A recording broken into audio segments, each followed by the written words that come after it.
Welcome to the live stream. We're back.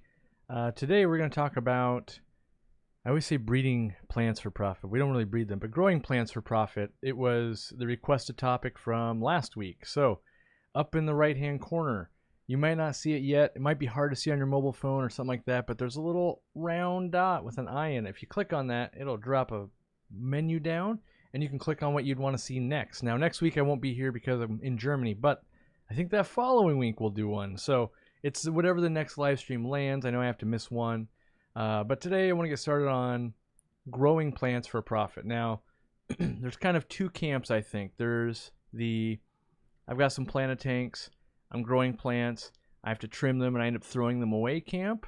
And that might be the hobbyist that wants to try and get a little bit of money just to offset fish food, fertilizers, and maybe new plants.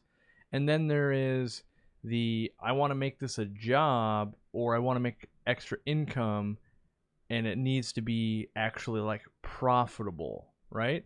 And those are two different camps. And so we're going to go over the normal hobbyist first, and then we're going to go over like the hardcore business side of it next, because I think that's useful for both, and you can know like what camp you want to fall into, So I think it's pretty common that anyone that has any moderate success with a planted tank gonna have extra plants.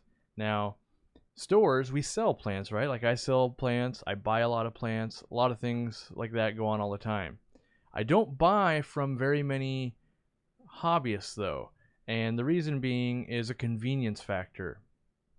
So let's say you've got a stem plant, it's growing tall, you're gonna clip it down to about 6 inches or so, and you've got these stem plants, and you want to bring me like a bag. That happens all the time. Like people be like, look at all this stuff, or a bucket, and be like, hey, I have plants. You sell plants. You want these, right? And the thing is, it's not that we don't want them. It's the work that goes into it, right? So if you hand a bucket full of stem plants, I'd have to have an employee kind of count them, maybe bunch them up, maybe plant them, cut them to the right length, like do things, and they'd have to be algae free, of course. And so that's the majority of the work. Now, as a store, we could also grow those plants. Let's say we've got a tank over there. We'll let the stem plant grow up. I've seen some models in some stores where they actually just put a piece of tape across the tank, and any plant that grows above that piece of tape, they'll cut it at that piece of tape, and whatever the tape says, it's that much. So it's kind of this like, it's almost like an auction site where it's this tall above the tape, and it's $5. That might be a horrible deal, but at this tall, maybe you'd buy it at $5, and so at this tall, maybe you'd really buy it at $5. So it, depending on how desperate people are to buy it, that's one way that a store could do that. Now, we typically don't do that because that's still kind of a hassle and a mess and a lot of work. So if you're looking to supplement your hobby, you need to be supplying something that's going to save work. And so that might be pre-bunching them. I've had customers do that, and they get 4 or 5 stems, let's say, for a stem plant, and they're 5-inch, 6-inch long, and they'll bundle them up. They'll get them all ready. They'll bring them in, and we'll buy them. And for a stem plants are very, very cheap in the bunch, because in the industry they're known as buy and die, which means your goal is to bring them in and sell them before they die in your tanks. Now, when a hobbyist like yourself buys them and you take them home, you're going to take them out of the bundle and you're going to plant them. They'll live. But as a store, we are not going to do that. And so that's where they're going to die on us. And so we rely on selling them quick so that the work portion is not at the store. You see that? So like a farm makes the bunches, we buy it, we sell them, and then someone else does the work again. Now, if we were going to unbundle them all and do all that, all of a sudden the work goes up a ton, and then the price goes up. So then you've got things like potted plants, right? The potted plant is maybe those 5 stems, but now they have like a 1/2-inch spacing between them at least, so they don't rot out instantly. They can kind of keep growing and maybe even get some roots on them. And they cost, I don't want to say exact prices or anything because that could hurt businesses and that kind of stuff, but in general, a potted plant costs at least 10 times more than a non-potted plant. So if you got the same rotala in a bunch and you got it in a pot, the pot will be 10 times more expensive. And that's because it takes way more work to do a pot than it does the bunch. So in a farm setting, typically you'd have all these plants growing up out of the water. You just grab them, you cut, you put the rubber band or the weight or the piece of bread tie on it, and you put it in the bucket. And you just keep making that move over and over again. With the pot, you would need to get those 5 stems, you cut them, then you got to open up rock wool, you got to lay the stems in there, and you kind of lay them in a row because it kind of opens like a clamshell, right? And then you might put a little bit of fertilizer in there, close it back up, put it in the pot, and then set it down nicely into a tray. Because if you just throw them into a bucket, all the stems are going to fall out.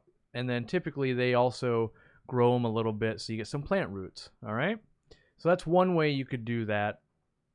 And the same thing goes at home. So what's your goal? Are you like, oh, I don't want to do a lot of work either. Like, I was just going to throw them out and I'm just trying to get a little bit of money out of it. That would be that bunch and a rubber band, something like that. What we do personally at our store, and maybe this is something you could do if you have a local store and they're like, nah, we don't want that. Try convincing them to do a grab bag. So what we do is we take a kind of a smaller size fish bag. We'll take like a handful of plants that people bring in. You throw it in there. We sell it for $5.49, and we buy them for like $2.50, like $2.50 credit. And mostly because we got to do all the bagging, and you don't sell them all. So if someone brings in like a 5-gallon bucket full of plant trimmings, and we make a bunch of bags up, and it's Friday, we might still have some left by Monday, in which case they sat too long, and we got to throw out the rest. So it's kind of a a time-sensitive thing. You bring them in on a Tuesday, like we can't move them that fast. So that's one of the biggest things is what day can you bring them in? Now, most people might have that 9 to 5 job Monday through Friday. That is a problem because you need to bring them in on a weekend, right? Because those are your days off. Also, the busiest days in a fish store. We just kind of, they're gonna sell Friday, Saturday, Sunday, and if we know we got to put work into it, we don't have the time to take a 5-gallon bucket and an hour plus bags, rubber bands, and write on them all and do all that kind of stuff in the middle of a Saturday. Plus, we've already missed some of our selling window. Fish and plants and that kind of stuff, they typically come in earlier in the week so you can get them all put away, get ready for the selling days. And that's kind of something you'd want to do too. So you might need to do it on your lunch break. You might need to take a day off of work, which that's kind of counterintuitive to make money if you're taking a day off work. But hopefully you have a schedule that allows you to work with the store and bring them in on, say, like a Tuesday or something like that, right? So that is the easiest model. That is I've got extra plants. I'm already good at growing them. I'm going to liquidate some of them into some cash or into some credit to buy stuff I need. Now, the next level, I would say, is like the Aquabid seller, the Craigslist seller, the Facebook seller, all that kind of stuff where you're going to put some ads up online, not paid ads, but just, list them like, hey, I've got this, it's growing, I ship it, you find out the cost of, like, I charge $6 shipping, and here's my live arrival guarantees and that kind of stuff. And the cool part about that is there's a lot more buyers, so you're not limited to what the store sells. Like if the store says, we love Java Moss, but we don't like this plant. No matter how much you grow of that plant, if they're not buying it, you're not really making much. Now online, you can unload almost any plant, but prices on a lot of stuff tend to be cheaper because there's a lot of supply and the fixed kind of amount of demand. In a store, there's also kind of that fixed demand, but there's not unlimited supply. There's basically like they're wholesalers and maybe another hobbyist, but usually it would just be you and the wholesalers. So you'll get a little bit less money, but you can typically move everything. And that model doesn't have to have the right day off. You could ship them out on a Saturday. You could ship them after work. You could drop them off on the way to work. So there's a lot more options there that work for a lot of people. You got to get a little bit savvy with listing plants, identifying them correctly. Like you become the salesman all of a sudden when before you were just a supplier. And then the store used their surroundings, their staff, and all that to make the recommendations and sell. Now, when you go online, you become the support staff as well. So this plant's not doing so well. What should I do? How much light does it need? Does it need CO2? Does it need all these things?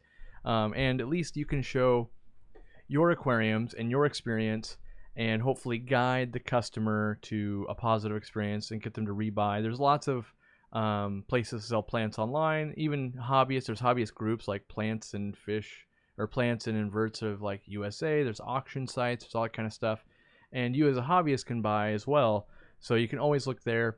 And you kind of need to make a reputation for yourself, because a lot of plants that get sold, whether they're in a store or online or anything like that, could be infested with algae or kind of just generally unhealthy, or maybe they don't come with roots, and so you got to be really clear what you're selling and marketing it as such, and then making sure you keep up with that. Like us personally, we sorry, my voice, we don't guarantee to be algae free or snail free, because at the level we're at, it would be impossible to guarantee it.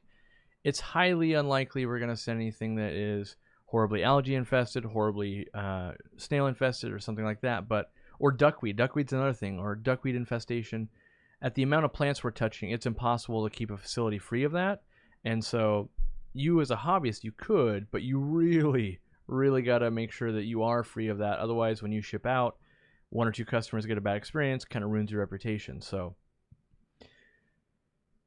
yeah, now let's talk about, before we talk about like what plants can make a lot of money or what plants to target, let's talk about the more hardcore, I need to make this a business. It's not just from my hobby aquariums anymore. It's, you're going to buy dedicated equipment. You're going to make, you might have 5 aquariums right now, but you're going to set up 5 more aquariums just for plant growing. There's not necessarily fish in there and that kind of stuff. So the mantra is to spend the least amount of money possible in that business, because you're competing against people that might have ponds or might have free sunlight or greenhouses or whatever.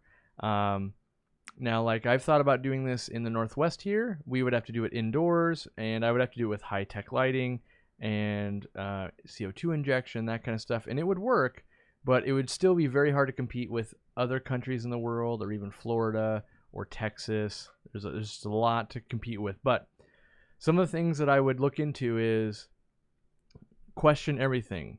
So we already said that we're going to set up 5 more aquariums. The first question should be, do I actually need to use aquariums? And the answer is no, you don't. You could just use plastic totes. You could use like Laguna ponds. You could use cement tray mixing troughs. You could use hydroponic, like 4-foot by 8-foot racks and that kind of stuff. And so maybe what you can find on the cheap, and do some critical thinking on, if my tanks or my water holding things are this deep, I have to use a lot more light than if they're this deep, right? But also I can't grow a stem plant that's 6 or 8 inches that I need to ship if my water's not that deep. But it might be really good for a Nubius nana petite or something like that. Now, typically we're competing against a farm industry that grows everything out of water, typically, your average farm. So we need to create a benefit to the customer, whether you're going to sell to stores, whether you're going to sell to just online customers. And typically I think that is what we can offer, is them being grown submerged underwater. So they're already with their underwater leaves, and we don't have to convert them to submerged grown as a store or as a hobbyist. I think that's the leg up we have. Yeah, we might have to deal with algae, we might have snails, we might have all these things going on, but it's something that's not prevalent in the industry right now. Like, there's no good place that just makes tons and tons of underwater grown plants. So that allows us to even talk to some of the people who had never talked to us before. Like, if someone came up to me and said, I've got a whole farm based on growing underwater plants, I'd be very excited. They could then say, my price is twice the cost of everything you're normally buying. I'd still be listening. Let me get some water real quick. Because they're saving a huge amount of work for the store or the warehouse. We would save ship out times by a week or 2. We'd have less die off. We'd have less cleaning done in the aquariums from all the melting leaves. And so that'd be very appealing. So you kind of got to figure out what you want to do. I recommend underwater plants just because you're probably a hobbyist that knows how to grow underwater plants at this point, and you want to make the transition to, I want to make this a business. It's a much different thing to go from, I grow underwater plants, to I'm designing a farm that will grow all these plants above water, and I'm not quite sure what humidity levels I need to run for the different species of plants and that type of thing. So some of the equipment I would purchase personally if I was setting up a plant farm would be some CO2 tanks and CO2 regulators. I use the ones. This is a single where it supplies CO2 to 1. Let me, in case you guys have never seen a CO2 regulator, I'll pull this out here. This hooks up to a CO2 tank, and CO2 comes out and supplies it to your aquarium, which will allow plants to grow faster. Typically, most aquarium plants. Now there are some that have a manifold, so you can feed 5 tanks at a time.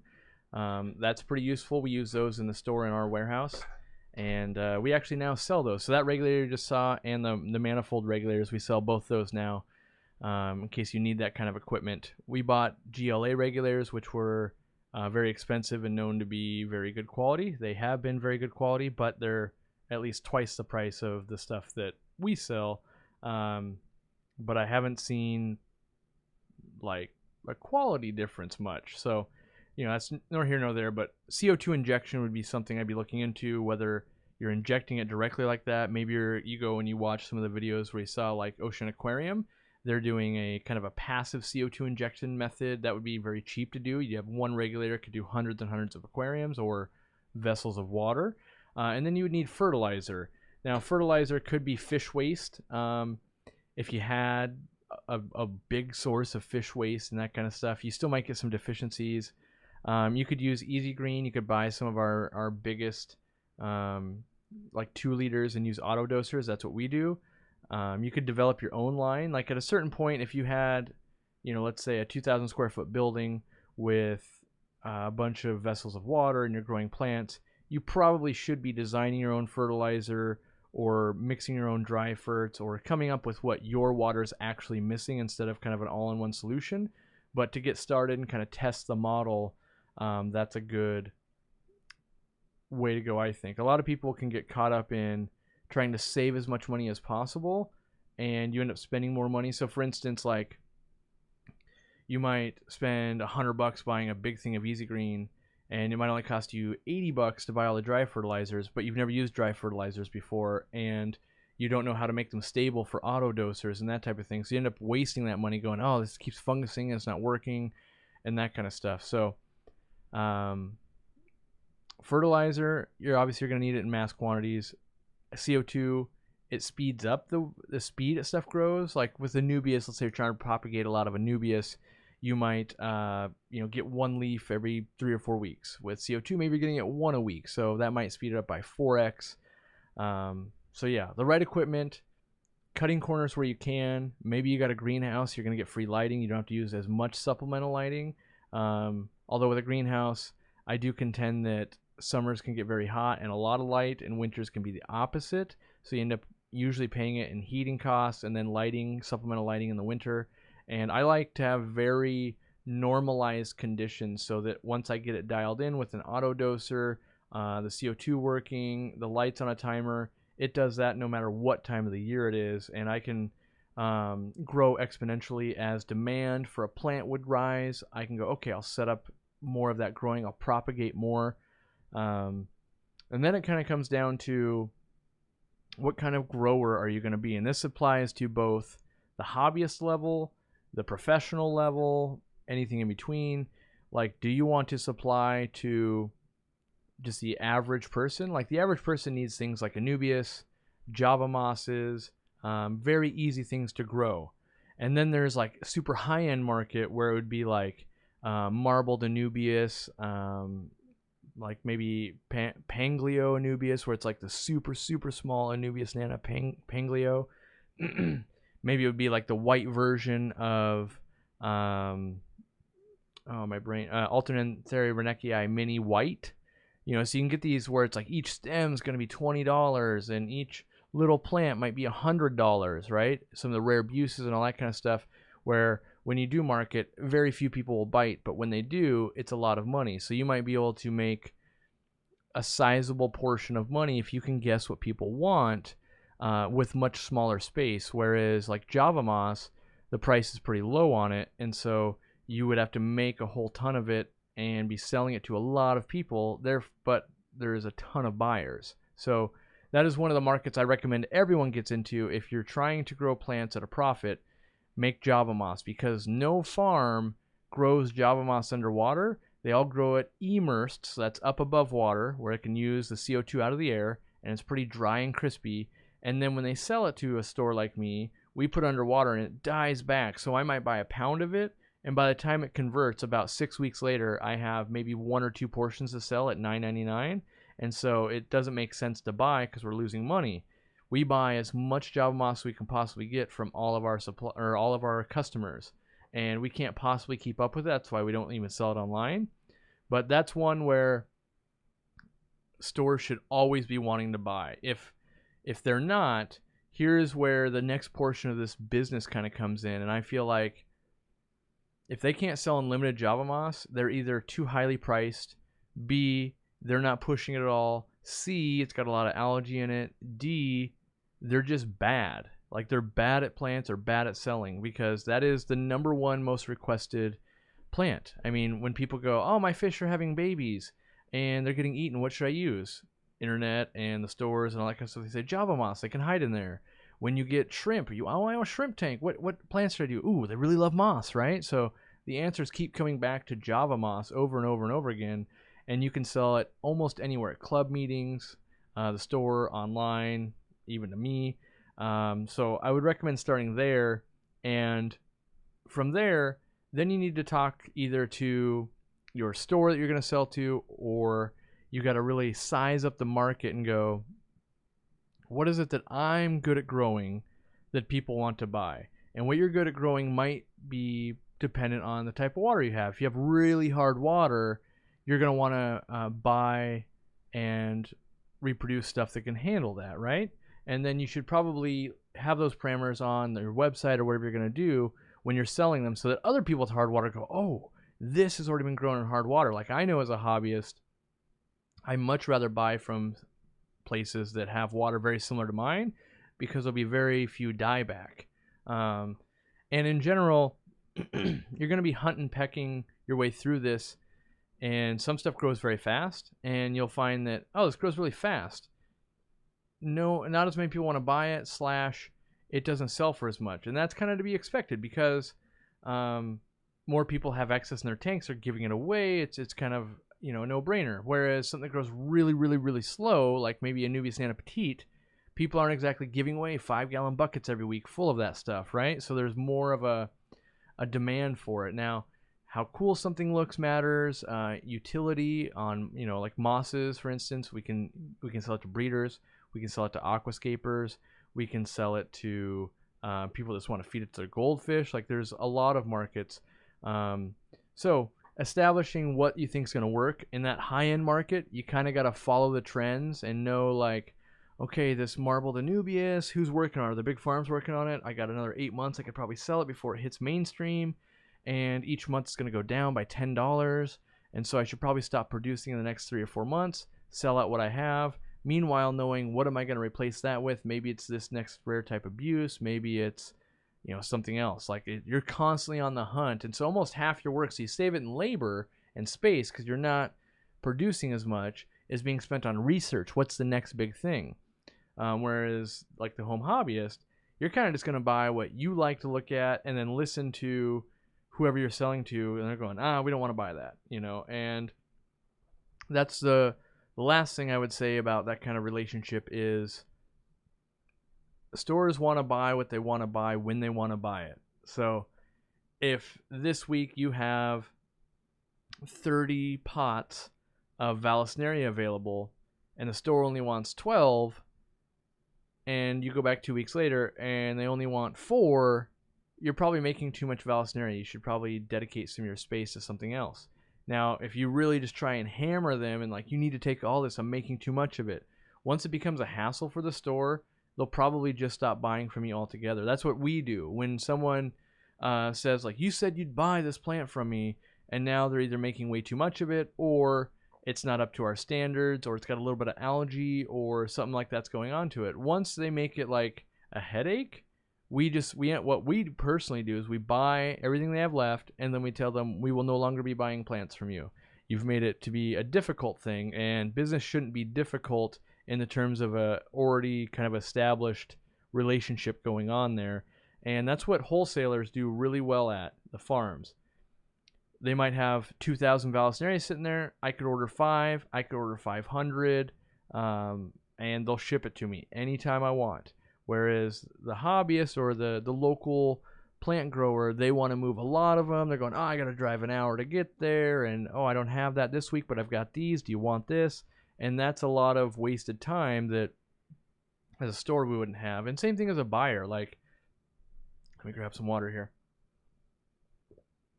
In my opinion, one of the worst things that we can do if we're an online seller is be out of stock most of the time. If you have a plant, let's say you're growing a crip and it's really cool, it's in really high demand, but you only have it in stock once every 6 to 8 months because once you get it in, it sells out, then you're probably better off not even featuring that plant because you'll end up having all of these types of plants that aren't actually in stock ever, and they'll just assume that you're not actually still in business or you're not actually selling stuff anymore. And so I would recommend sticking to a few species that you can really mass produce instead of, oh, I have a little bit of everything going on. And that's the home hobbyist typically has that, like, ooh, I've got all these plants because I'm enjoying them and I want to play with them. Whereas as you get a little more serious, you kind of want to become like, I'm the moss guy, or I'm the Anubias guy, or I've got tons of crypts, or I do crypts and I do this stem plant. And you can always expand, but you want to expand and not lose ground, you know? So you don't want to have 10 tanks and be doing all Anubias, and then sales slow down. So you're going, okay, and now I'm only got 2 tanks of Anubias, 2 tanks of crypts, a tank of stem plants, and a tank of dwarf Sagittaria. Now probably what happens is you don't have enough of any of those to be supplying the store, and they go, you know what, this guy or girl can't keep me supplied. I need to go find a new supplier. And so I think those are my main tips, is decide what kind of grower you are, then cut some corners to save a little bit of money where you can, where it makes sense to, and then grow a few species of plants that you can grow really well and try to find the correct buyers. Now, you might have a couple of stores. One might buy only at store credit. One might not buy at all. One might give you twice as much store credit, but the prices are so high. You'll have to search around. You'll have to figure out what works out for you. And it's like anything else. I think if you really want to make it super serious, you would need to really make a business of it. You can't really have a full-time job and a family, and I work 1 day a week on plants. It's like you only ever get as far as 1 day a week will grow a business, and that won't grow it that far. But if it's just a little bit of extra income, that's totally fine. You know, you spend Saturdays driving plants around and Sundays buying new equipment and playing with it, and those are your weekends. That's your hobby. That sounds great, you know. So you can definitely be in between, I just have extra plants and I've gone absolutely crazy and my whole garage is filled with black containers that have plants